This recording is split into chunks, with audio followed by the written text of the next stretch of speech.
song number one on today's MSI. Let's go straight over to our panelists, find out what they thought about it. Ian, what did you think of song number one? Well, I'd just like to give a shout out to Mr. Andy Bradley, who says I'm looking lovely tonight, and I'm sure he is too.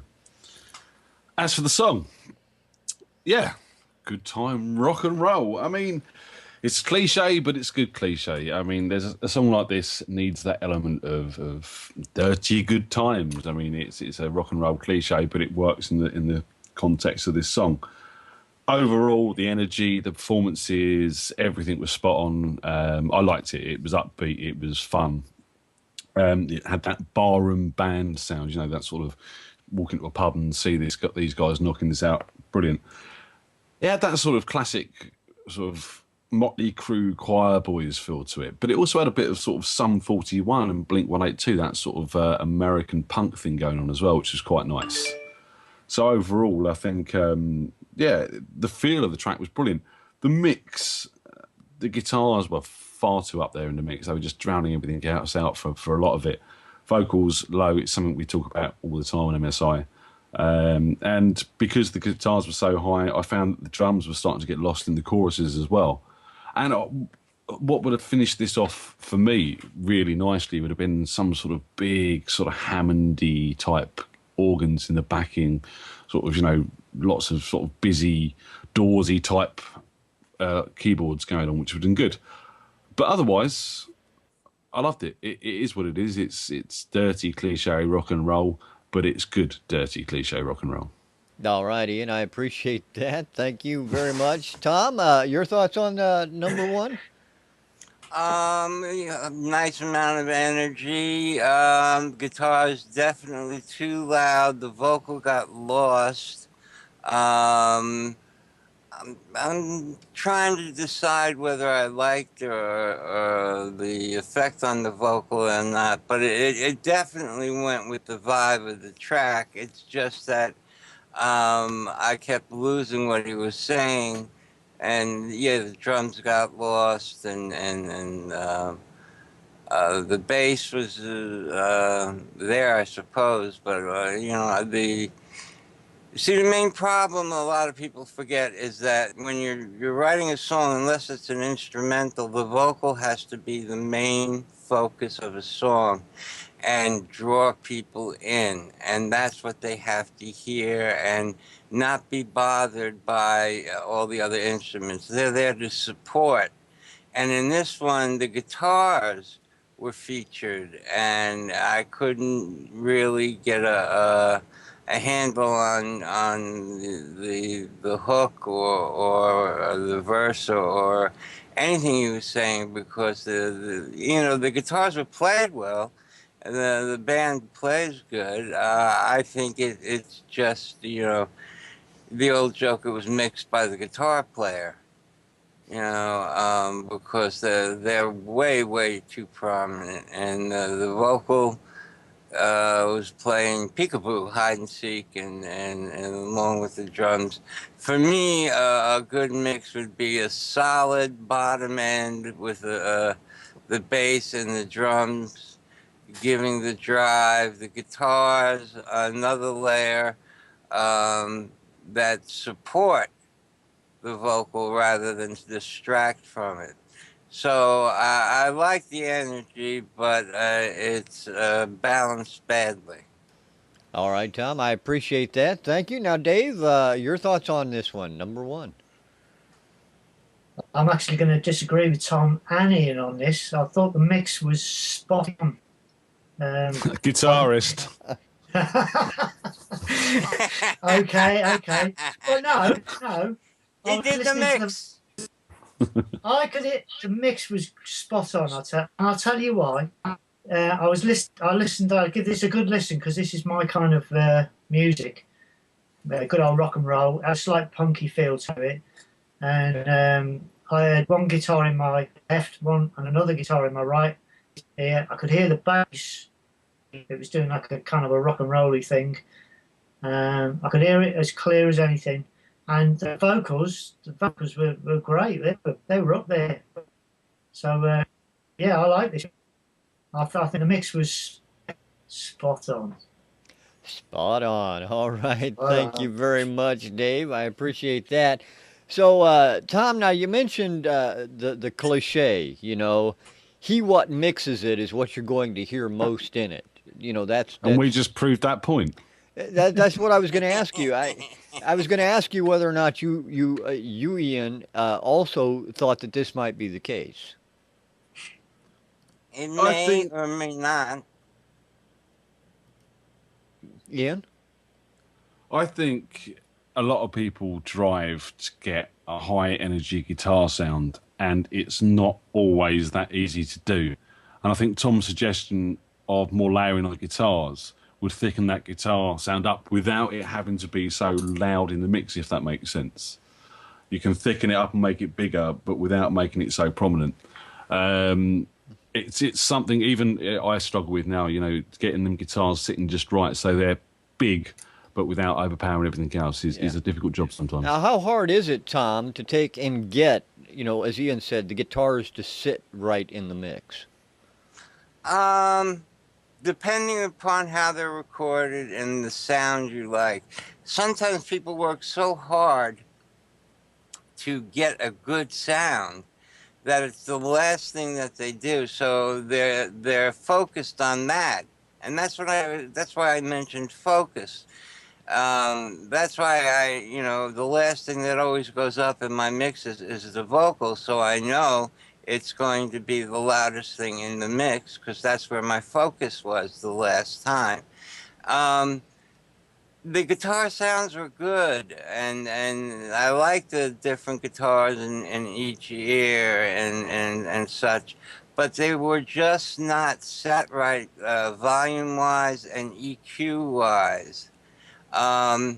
It's a combination of compression, EQ, and subtle effects of some type. Whether it be a chorus, a little slap echo, or something handmade purposely for the guitars. Right. Like a little harmonizer or something. They need to be there, and like Ian said, you can really get a really big guitar sound, and yet it's sort of like the guitar should be like a bunch of bulls getting ready to stampede, where you can feel the power, but you don't hear the stampede yet coming. You don't actually get to see him knock over the stuff in the china shop. Yeah, because then all hell breaks loose. Right. Now, Dave, you having been in the studio, did you ever get into situations where, the guys in the band are trying to tell the engineer at the board, you got to bring this up, you got to take that up, you got to move that down, move this forward, are those the kind of things that happen? They are, yeah, because you want to get the sound that you get live transferred into the studio. And the way we used to do it, we used to overdub the rhythm section 2, maybe 3 times. Now, if it's slightly overlapped, then you've got that fuller sound. But a lot of guitarists tend to do 1, maybe 2 tracks, and they're happy with that. Time permitting, if you've got your own home studio, you can do that. But we went into a studio, a proper studio with a big desk and a producer and all that kind of thing, and we would have our own input as well. Which is really, you need that as a band.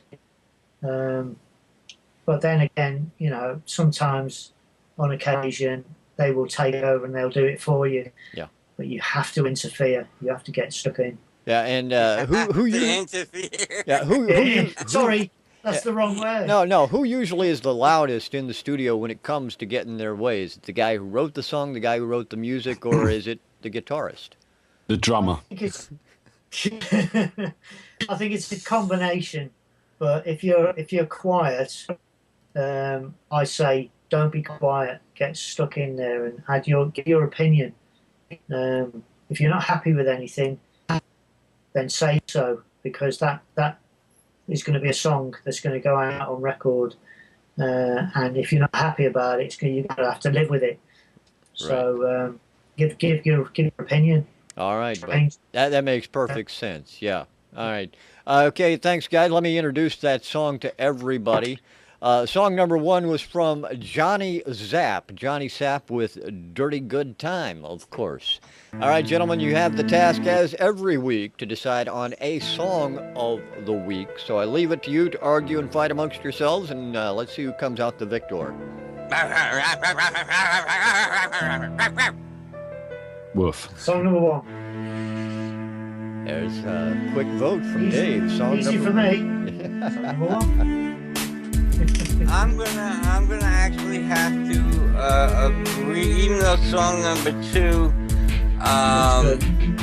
was good and was very, like I said, it was so close and just missed the mark. It left me disappointed. Song number three is not finished. Song number one, yeah, the guitar's a little bit loud and it's got its problems too. But it was the most coherent, and I like, raging rock and roll as well as the next bloke. Okay. Ian? Seeing as the guy's gone for number one, I'm going to go for number one. No reason to sort of rock the boat on this one, really. Rock the boat, get it? But if someone had gone for number two, I probably would have gone with number two. I feel it was the better produced, the better mixed, and probably the better song overall. But the guy's gone for number one. I'm going to agree. It was a great track. It was high energy. Those guitars were far too loud, but that was one of its real only problems. So yeah, why rock the boat? Number one. All right. Well, there you have it. It's a lesson to Ian, learn. What's the Ian, lesson? go for song number two. We still haven't got to you. Yeah, but I don't want to be outnumbered. I want to be on your side for the change. What's the lesson to be learned there, Tom? Well, that you can come so close to having a great song and a great mix, but the importance of the focus has to be on the vocal in any type of song. And had number two had that focus, it would have won today. All right, good point. Good point to take home. I appreciate that. And before the show, I was playing Psychic, and I wrote down the song that I thought our panelists would choose. I was dead wrong. I thought y'all would choose number two. I was There you go. so wrong. I feel really bad now. But song That's number fine. one from Johnny Zapp called Dirty Good Time is our song of the week. As for radio, I would like to see 1 and 2 on the radio. I think number 3, the way it finishes and the fact that it's not quite there, doesn't quite fit our remit. All right, Tom, what about you as for radio? Agreed. Okay, and Dave, yourself, we're picking out songs for MSI radio now. Yeah, 1 and 2. All right. Definitely. Excellent. Okay. Dave, we appreciate you being on with us, man. Always a great time. We learned so much from you. Thanks for having me. And we'll be in touch next week to get you back on. I'm busy next week. Oh, no, you can take time off. It's okay. We'll talk to them. So, Okay. all right, thanks again. We'll have our people get in touch with your people, and they can do lunch while we be busy. There you go. There you Who go. have we got next week, Rich? Next week we have, we have Ken Scott next week, if I'm not mistaken. Ken Scott is That voice guy.